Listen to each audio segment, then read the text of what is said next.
Meski di tengah pemberlakuan pengetatan PPKM Mikro, Sekretaris Daerah Kota Palembang bersama ASN Kota Palembang tetap melakukan kegiatan sosial untuk membantu kepada warganya yang membutuhkan bantuan. Kali ini Ratu Dewa mengunjungi dua lokasi kebakaran, yakni di perumahan asrama TNI Blok PP Jalan Nur Ikhlas, Kelurahan Kalidoni, dan di Jalan Parameswara. Dalam kesempatan tersebut, Ratu Dewa memberikan bantuan sembako seperti beras, mie, dan kebutuhan pokok lainnya. Selain itu, berjanji kepada korban kebakaran, pemerintah membantu mengurus surat berharga yang ikut terbakar.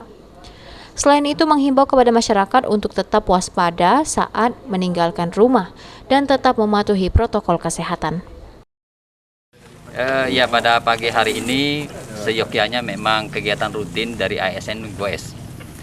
Karena ada pengetatan PPKM, maka kita serahkan secara simbolis di RT 48 di Kelurahan Kalidoni, Kecamatan Kalidoni atas korban kebakaran.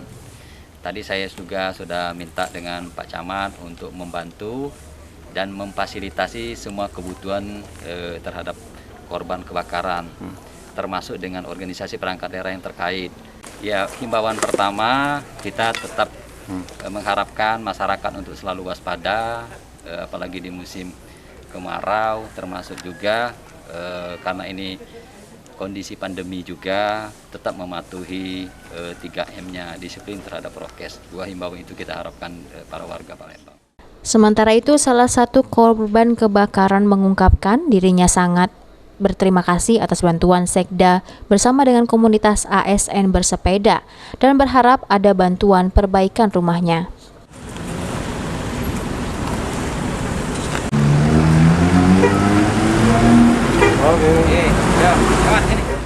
Ke bengkel sama minta modal, kalau bisa Pak.